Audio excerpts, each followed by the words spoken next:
부족한 자를 채워주셔서 강하게 하시고 세상에서 하나님의 백성으로 또 전도의 도구로 사용하기 위해서 오늘 이런 자리에 설 수 있게 하여 주신 주님께 먼저 감사드립니다. 제가 감히 오늘 이 시간에 모든 성도들 앞에서 전도 간증이라기보다는 저희의 경험을 이야기해 드리려고 합니다. 저는 항상 이런 마음을 갖고 있습니다.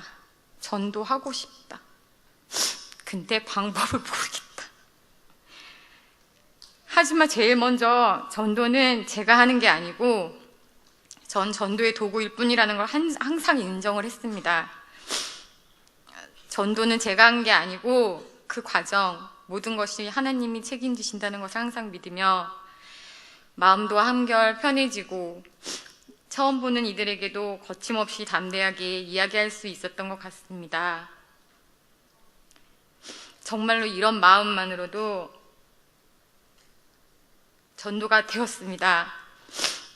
솔직히 예수님이 구원자시라고 하면서 전도한 성도는 아무도 없습니다. 제가 A 트리플형이거든요. 믿지 못하시겠지만 엄청 소심하고 내성적이고 절대로 나서서는 아무것도 할 수 없는 사람입니다. 그런데 제가 전도의 문턱을 어떻게 넘어섰냐면 각오를 했죠. 일단 사람을 알자. 그렇게 하려면 내가 어떻게 해야 할까에서부터 시작을 했습니다. 첫 번째 큰애가 지금 5살인데 가정 어린이집 24개월부터 보내면서 제가 할 일, 나만의 전도의 길을 찾게 되었던 것 같습니다. 일단 자주 대면하는 것만한 지름길이 없는 게 사실입니다.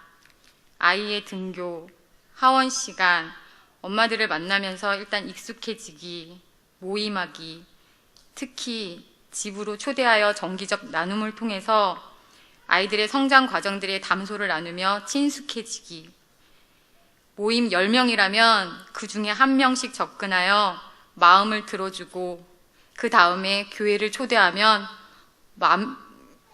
완방으로 오십니다.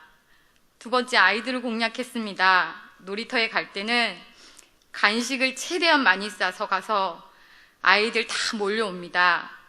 받고 나면 엄마들은 가서 감사합니다, 인사해야지 합니다. 모르는 엄마들과 눈도장 그때 다시 찍습니다.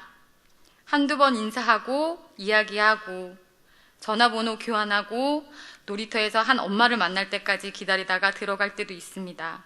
근데요, 제가 아이들이 없으면 저 혼자 놀이터에서 방황하면서 끝까지 기다릴 때가 많이 있었습니다. 어느 글에서 봤지만 얼굴을 익힐수록 마음의 벽은 쉽게 허물어진다는 말이 있습니다. 하나둘씩 얼굴 익히다 보면 상대방 쪽에서 먼저 연락이 옵니다. 와서 이야기하고 그 사람을 인간적으로 대해주고 이해하게 되고 상대방이 먼저 마음을 열고 이야기할 때 정말 그럴 때 진심으로 아, 이때가 전도할 때가 되었구나 하면서 열의가 불타오르죠.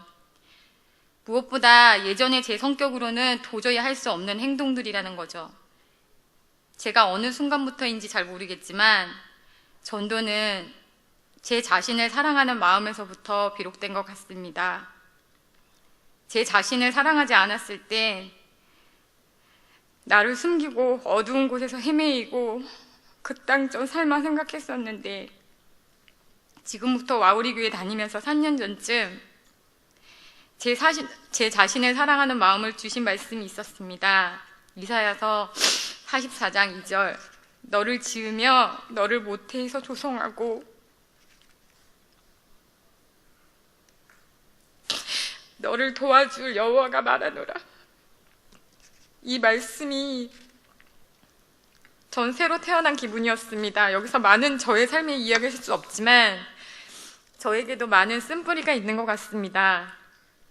이 시와 상맹터로 러셀 캐프의 시 중에 저에게 가슴이 뭉클하도록 한 몇 구절의 시가 있습니다.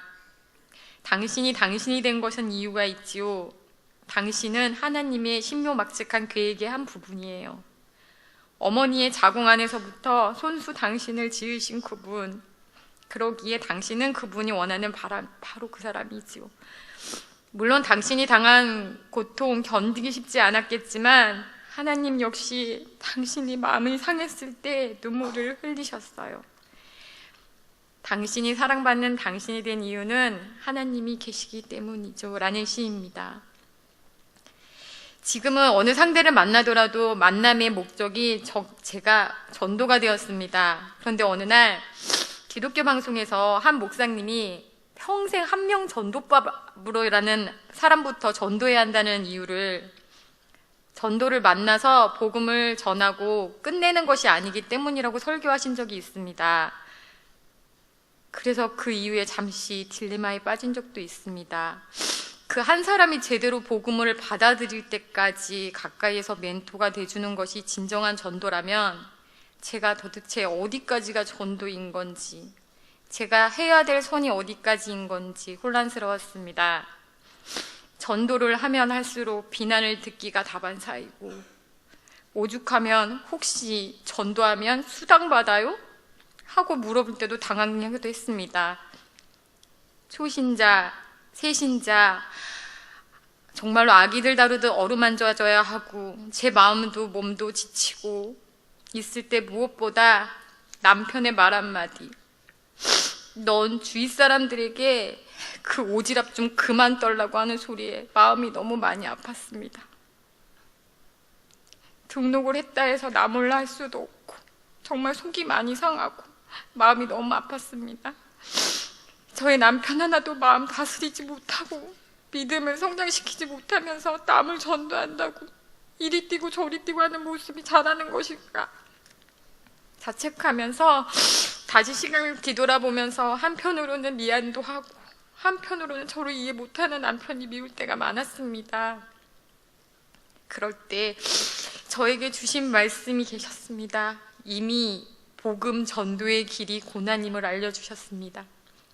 혼자만의 중얼거림으로 내가 전도한 성도가 정말 믿음으로 성장하는 그런 모습을 볼 수 있을까? 근데 바로 응답을 주셨어요. 전도한 성도 새신자가 너무나 예쁜 마음으로 예배드리는 모습을 보았고 혼자서 성장하는 모습이 제 눈에 보였습니다. 정말 하나님은 정말 기도가 아니더라도 마음까지 읽어주시는구나 라는 생각이 들었습니다. 또한 얼마 전 일입니다. 갑자기 제가 몸이 아파서 응급실을 통해 입원을 하게 되었습니다. 그런데 아팠던 제가 남편의 눈에 가엽게 보였을까요?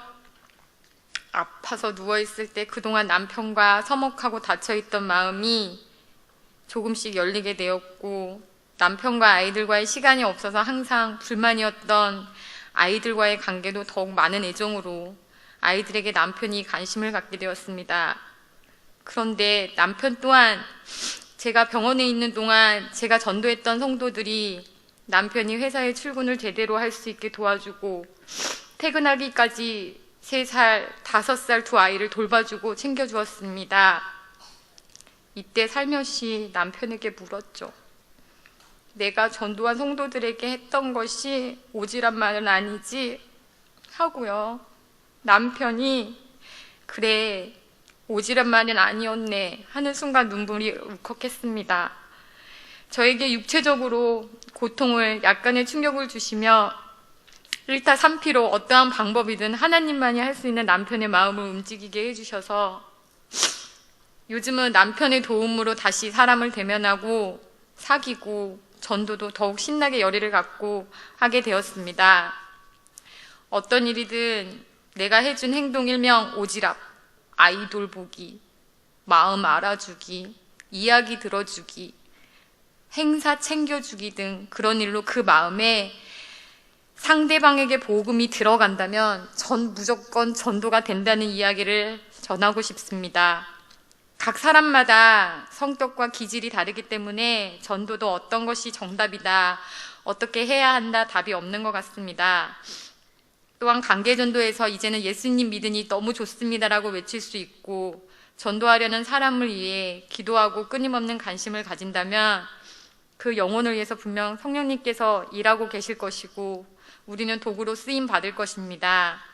새가족 모든 성도들이 새 생명 공부를 하고 바른 신앙을 잘 배우며 영적 성장이 이루어지고 성장할 수 있도록, 그리고 잘 정착할 수 있도록 많은 기도 부탁드립니다. 하나님은 누구나 연약한 자, 부족한 자를 높이 들어 크게 사용하실 줄로 믿습니다.